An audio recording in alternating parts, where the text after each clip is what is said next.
নমস্কার, tribe TV চায়ের আড্ডায় সকলকে স্বাগত। সঙ্গে রয়েছি আমি রতন।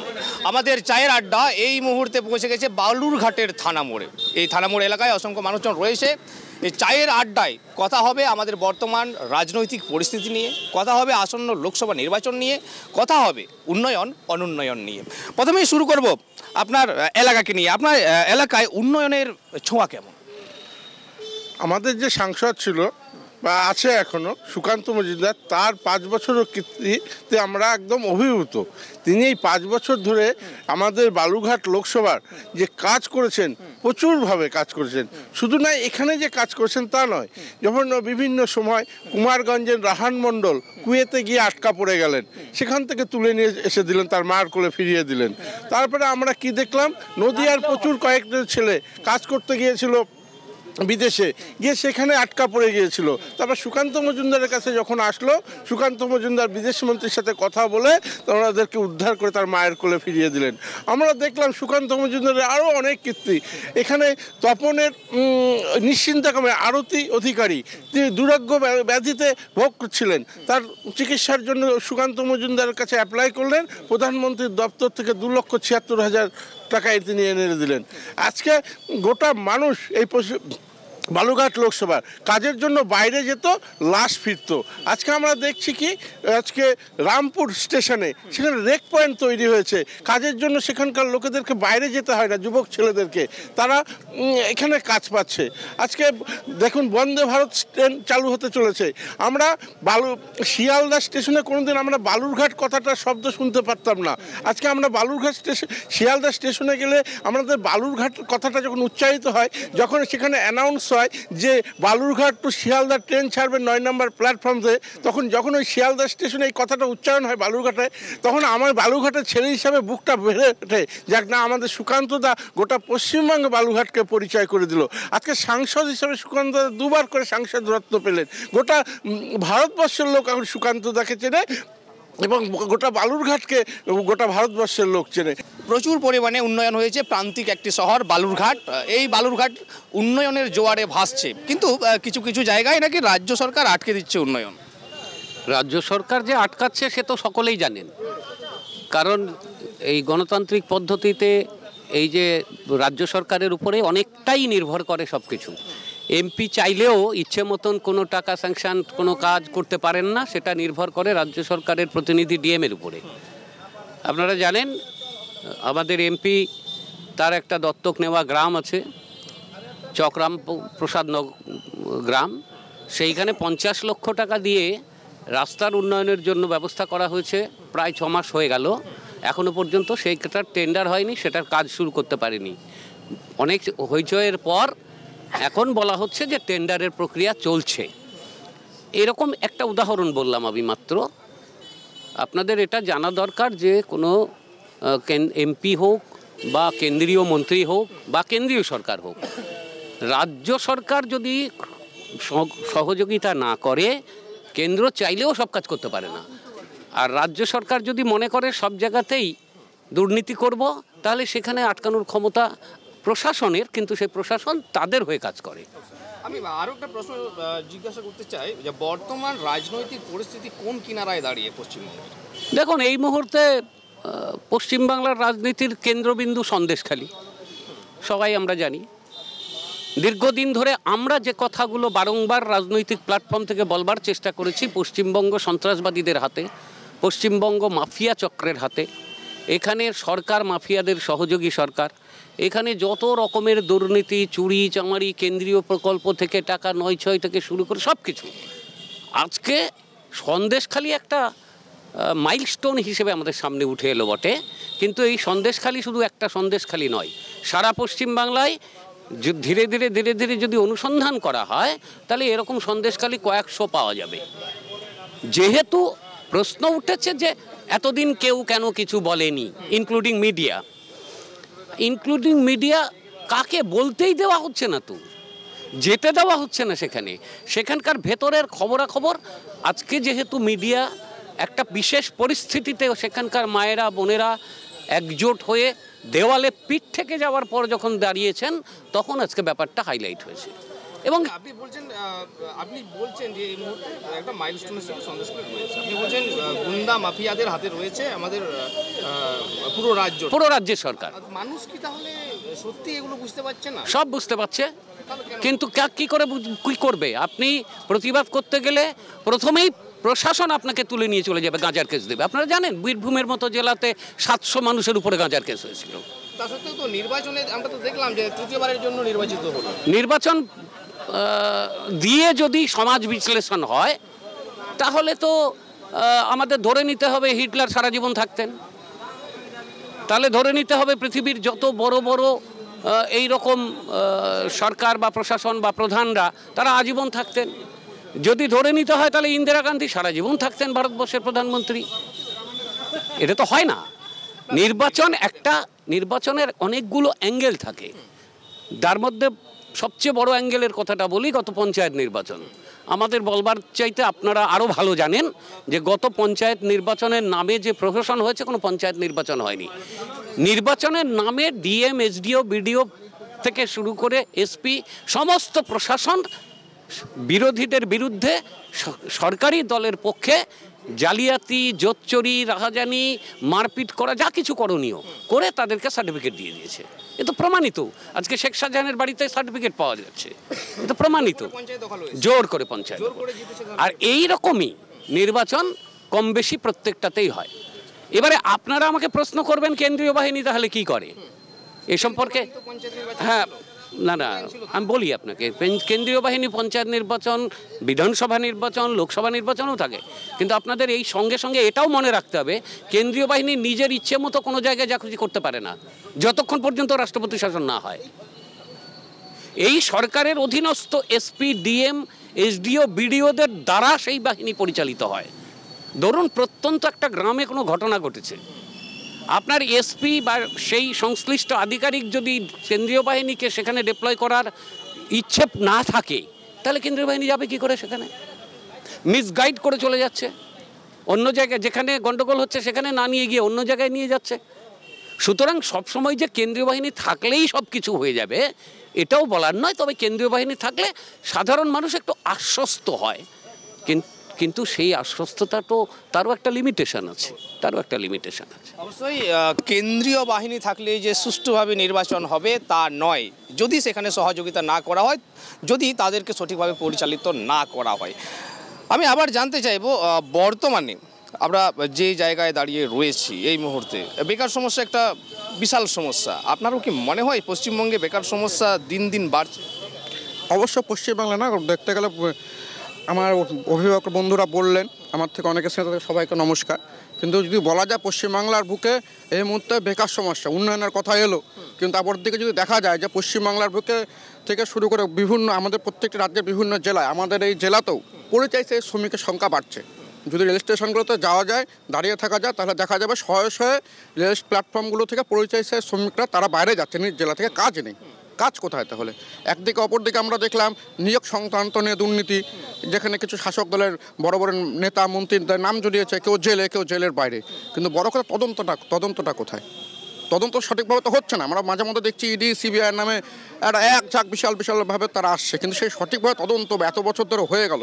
লাস্টে আমরা দেখলাম যে হাইকোর্টের মহামান্য কোর্টের নির্দেশে তদন্ত এত দূর অবধি যাচ্ছে, কিন্তু তদন্ত এই কারণে ঠিক মতন হচ্ছে না। আমার যেটা মনে হয় যে এখানে রাজ্য এবং কেন্দ্র সরকারের মধ্যে একটা গভীর আঁতাত, সেই আঁতাতটা হয়তো মানুষের কাছে সুস্পষ্টভাবে আসছে না, পরিষ্কারভাবে হচ্ছে না, কিন্তু গভীর একটা সংকটপঙ্কনভাবে তাদের একটা মধ্যে একটা বেশ মিল বন্ধন সে সেটিং চলছে। কিন্তু নিয়োগ নিয়ে দুই সরকারের একটা অবহেলা, যার ফলে আমাদের রাজ্য থেকে হাজার হাজার শিক্ষিত বেকার যুবক যুবতী তারা রাজ্যের ভিন দেশে পাড়ি দিচ্ছে, যেহেতু আমাদের এই রাজ্যে কাজ নেই। এটাই আমার বলার বিষয়। অবশ্যই আমরা সেই করোনাকালীন একটা শব্দ শুনেছিলাম, পরিযায়ী শ্রমিক। সেই সময় থেকেই পরিযায়ী শ্রমিকের সংখ্যা কিন্তু ধীরে ধীরে বাড়ছে, এবং এ নিয়েও অসংখ্যবার যুক্তিতর্ক হয়েছে। তা সত্ত্বেও জানবো যুব সম্প্রদায় কি ভাবছে এইসব নিয়ে। আমরা বিশেষ করে এখানে তো আমার পাশে যে বসে আছে উনি তো বললেন এখানে আমাদের জেলার কাজকর্মের বিষয়ে। আমি শুধু আপনাদের একটা কথা বলি যে আমাদের জেলা অনেক দিক দিয়েই পিছিয়ে আছে, তো আমাদের স্বাস্থ্য পরিষেবা একটা সম্পূর্ণভাবে পিছিয়ে পড়া জেলা। আমরা আশা করেছিলাম যে এবার যে আমাদের মাননীয় মুখ্যমন্ত্রী এলেন কয়েকদিন আগে আমাদের জেলায়, আমরা সবাই ভেবেছিলাম তিনি হয়তো একটা মেডিকেল কলেজ ঘোষণা করবেন, কিন্তু তিনি তো ঘোষণা করলেনও না। সাথে সাথে আমাদের কেন্দ্রীয় সরকারও এখানে আমাদের রায়গঞ্জে এইমস করার কথা ছিল, সেই এইমসটাও নিয়ে চলে যাওয়া হলো কলকাতা কেন্দ্রিক আমাদের কল্যাণীতে। কেউই ভাবছে না স্বাস্থ্যকে নিয়ে বালুরঘাট থেকে অসংখ্যবার, এবং দীর্ঘদিনের দাবি এখানে যেন মেডিকেল কলেজ তৈরি হয়, এখানের জেলার ছাত্রছাত্রীরা যাতে এখানে পড়াশোনা করার সুযোগ পায়, এবং চিকিৎসারও যেন এখানের মানুষ সুযোগ পায়। চিকিৎসা করার জন্য হয় দক্ষিণের রাজ্যে যেতে হয়, নইলে আবার অন্য কোনো জায়গায় যেতে হয়। হ্যাঁ, এখানে একটি কথা, এইমস নিয়ে এর আগেও আমরা নিউজ কভারেজ করেছি, সেখানে আমরা শুনেছি যুবকদের সেই কাতর বেদনার, সেই কান্নার কথা। যুবকরা বলেছেন কাতর স্বরে যে যদি এখানে এইমস হতো, তারা চাকরি পাক বা না পাক, হয়তো স্বাস্থ্য পরিষেবা ঠিকঠাক পাবে আর নিজের জীবনটা ঠিকঠাক অতিবাহিত হবে। কি করে না, ঝালমুড়ি বিক্রি করে হলেও তারা জীবনটাকে অতিবাহিত করতে পারত, উপার্জনের একটি রাস্তা তাদের কাছে চলে আসতো। আমাদের সাথে রয়েছেন একজন দিদি, তার কাছেও জানতে চাইবো। অনেকেই নাকি অভিযোগ করে আমাদের রাজ্যে মহিলা মুখ্যমন্ত্রী থাকা সত্ত্বেও মহিলারা নাকি সুরক্ষিত নয়, আপনারও কি তাই মনে হয়? একেবারেই মহিলারা সুরক্ষিত নয়। আমাদের যখন বদল ঘটলো তখন সবাই অন্তত আশা করেছিল যে মহিলা মুখ্যমন্ত্রী আসাতে মহিলারা অন্তত সুরক্ষিত হবেন, কিন্তু আমরা বিগত বছরগুলোতে যা দেখলাম, মহিলারা সবথেকে বেশি আক্রান্ত এবং একেবারেই সুরক্ষিত নয়। উনি যে কোনো ঘটনাকেই তুচ্ছ সাধারণ ঘটনা বলে চালিয়ে দেয়। রিসেন্ট যেটা ঘটনা ঘটেছে সন্দেশখালিতে, সেটা আমাদের মানে শুধু পশ্চিমবঙ্গে নয়, গোটা দেশের কাছে আমাদের এই পশ্চিম বাংলাটাকে মাথা একদম পুরো হেট করে দিয়েছে। আজকে সন্দেশখালিতে একটু দেখতে সুন্দর, একটু দেখতে বউ সুন্দর হলে তারা সেখানে রাখতে পারছে না। আমি জানতে পারলাম যে একজন পুত্রবধূকে সে একটু দেখতে ভালো বলে মধ্যপ্রদেশে পাঠিয়ে দিয়েছে, কেননা তার উপরে সেই নজর পড়বে আমাদের শাসক দলের। এবার মানে আমরা ভাবতে পারেন যে আমরা কোন বাংলায় বাস করছি। আজকে মেয়েরা ঘরে থাকতে পারবে না, কারণ একটু দেখতে ভালো হলে তাকে নিয়ে যাবে। তাহলে আপনারা বলুন, এটা কি প্রশাসন জানতো না? আজকে সন্দেশখালির ঘটনা একটা মানে কি বলবো, সাংঘাতিক নক্কারজনক একটা ঘটনা আমাদের রাজ্যে। অবশ্যই এই দুর্নীতি প্রসঙ্গেও কথা হবে আমাদের চায়ের আড্ডায়। আমরা চারিদিক থেকে শুনেছি, কখনো রেশন দুর্নীতির কথা, কখনো শিক্ষা দুর্নীতির কথা, কখনো নিয়োগ দুর্নীতির কথা, এ নিয়েও কথা হবে। কিন্তু সময় একটি ছোট্ট বিরতির উপর ফিরে আসছি, সঙ্গে থাকুন।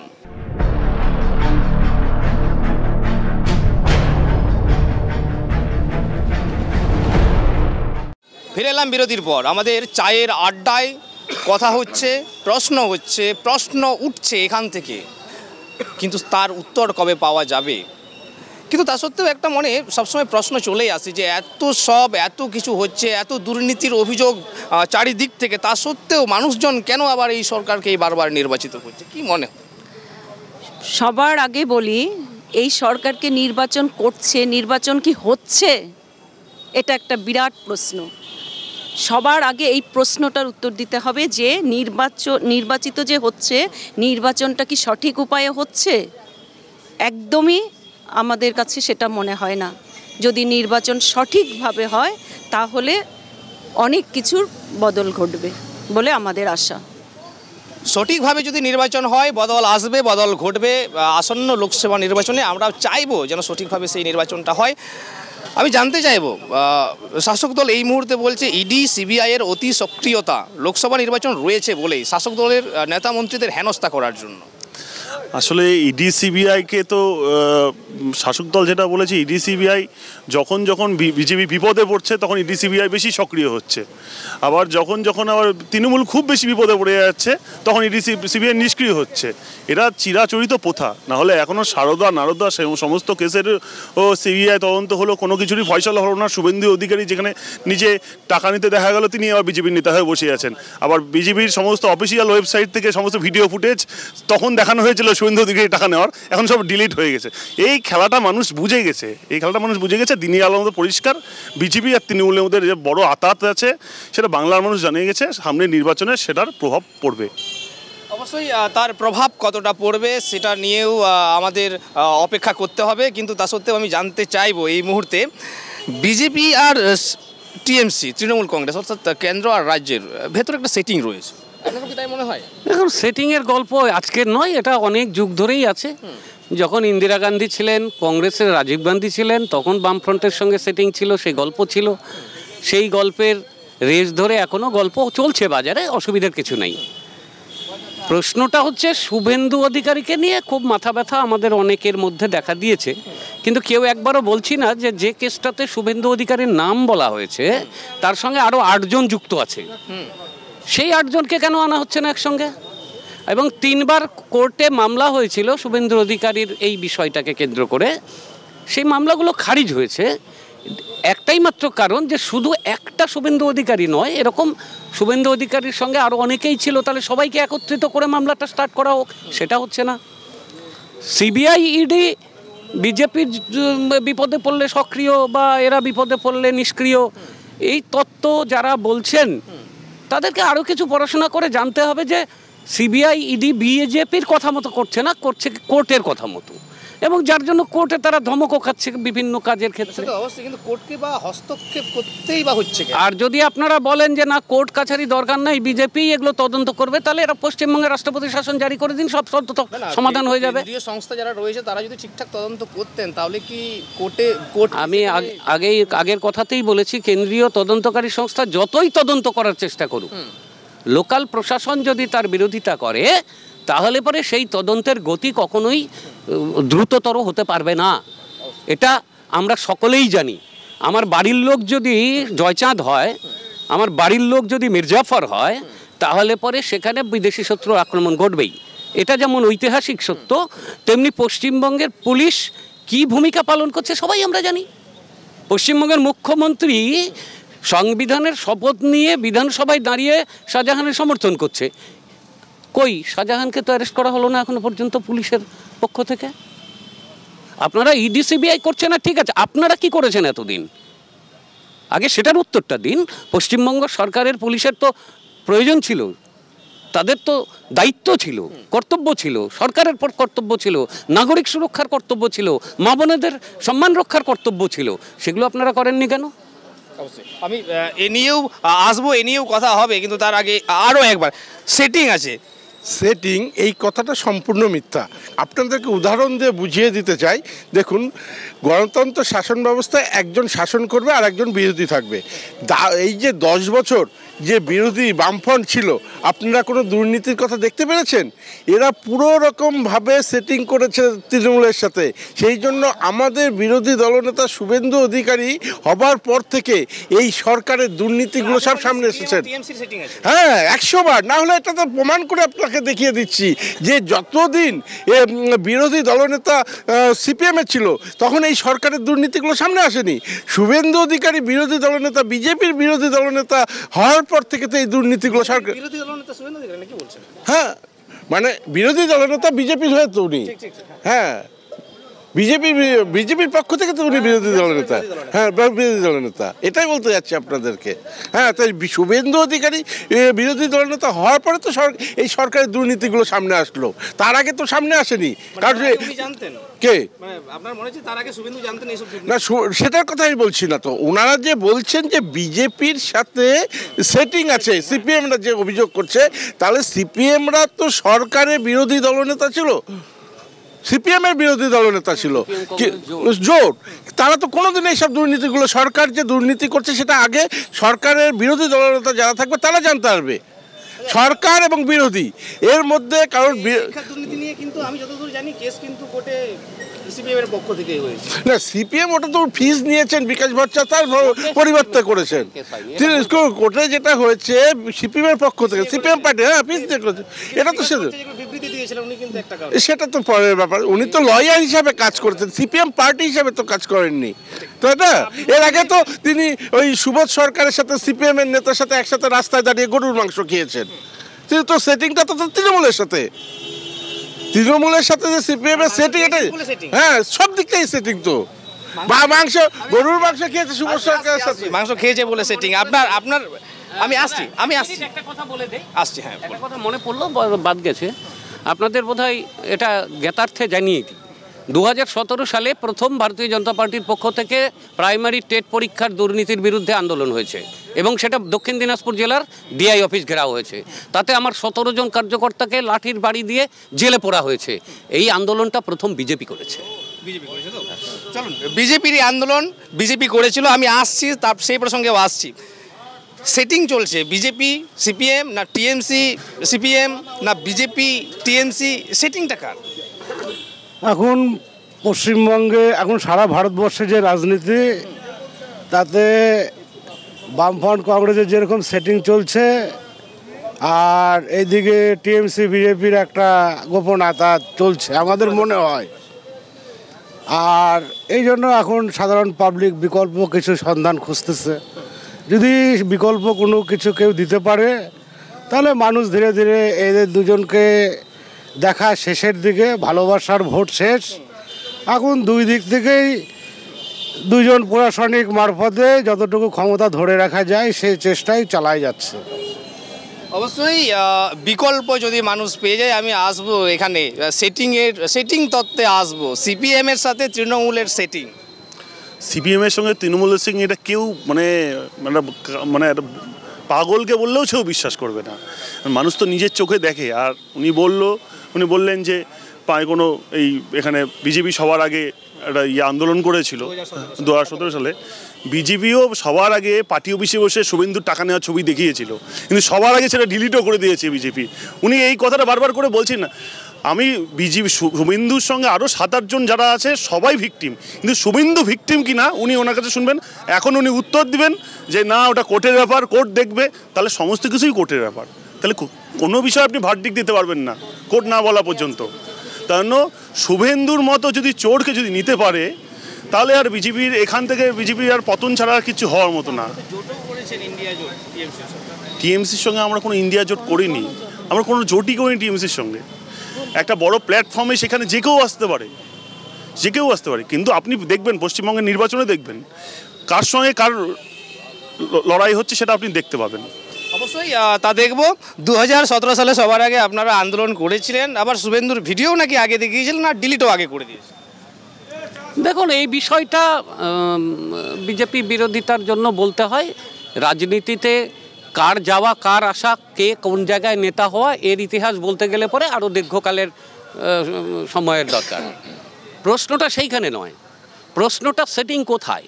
2021-এর ইলেকশনের সময় দেখলাম বিশাল ব্রিগেড মিটিং হলো বামপন্থী কংগ্রেসের পক্ষ থেকে, সংযুক্ত মোর্চার। গোটা পশ্চিমবাংলা নির্বাচনের প্রায় শেষ লগ্নে এসে এই মোর্চার পক্ষ থেকে, বিশেষ করে বামপন্থীদের পক্ষ থেকে বলা হলো নো ভোট ফর বিজেপি। তার মানেটা কি দাঁড়ালো? যে আমরা তো জিততে পারবো না, তোমরা তৃণমূলকে ভোট দিয়ে দাও। এটা তো পরিষ্কার দৃশ্য, যার জন্য নিজেরা শূন্য হয়েও, এটাকেই আমাদের গ্রামীণ ভাষায় বলে নিজের নাক কেটে পরের যাত্রা ভঙ্গ করা। আর এই নাক কাটতে গিয়ে আজকে শূন্যে পরিণত হয়েছে। আচ্ছা, ওরা বলেছে বলেই কি 200 পার হয়নি? কারা বলেছে বলে? আপনি বললেন যে সিপিএম বলেছে, কংগ্রেস বলেছে যে সরাসরি আমাদেরকে, তাদের ভোটটা ট্রান্সফার হয়েছে তৃণমূলে। সেটা তো বলছি, সেই কারণে মিনিমাম ভোটের ব্যবধানে বিভিন্ন জায়গাতে পরাজয় হয়েছে। মানে আপনাদের যেটা 200 পার হওয়ার কথা ছিল সেটা হয়নি। এটা খুব সত্যি কথা। অবশ্যই। তাহলে 2024-এ কি হবে? 2024-এ কেন্দ্রে বিজেপি সরকার গঠন করবে, এনডিএ সরকার গঠন করবে। বাংলায় কটা দেখুন, এটা না এই 42 না 33-35 এটা বলা যাবে না। তবে যা ছিল তার থেকে বেশি হবে, এটুকু বলতে পারি। মানে 19টার থেকে বেশি হবে নাকি? তার থেকে বেশি অবশ্যই বেশি হবে। কটা বেশি হয়? আসন তো মাত্র বাংলায় 42টি। আপনাদের কটা? আমাদের যা আগের বারে যা ফলাফল তার থেকে ভালো হবে। আশাবাদী। অর্থাৎ আশাবাদী সবাই। 24-এর লোকসভা নির্বাচনে ফলাফল ভালো হবে। বিজেপি বলছে তার যা সিট হয়েছিল, যা আসন পেয়েছিল তার থেকে বেশি পাবে। বামফ্রন্টের পক্ষ থেকেও তাই, যা ফলাফল হয়েছিল তার থেকে ভালো হবে। অবশ্যই সেই নির্বাচন, আসন্ন লোকসভা নির্বাচনের দিকে আমরাও তাকিয়ে রয়েছি, অপেক্ষায় রয়েছি, এবং সেই চিত্রও দেখাবো। সেই নির্বাচনের সময় আমরা রিপোর্টিংও করব। কিন্তু আজকের যে চায়ের আড্ডার যে আলোচনা চক্র, তা এখানেই শেষ করছি। নমস্কার।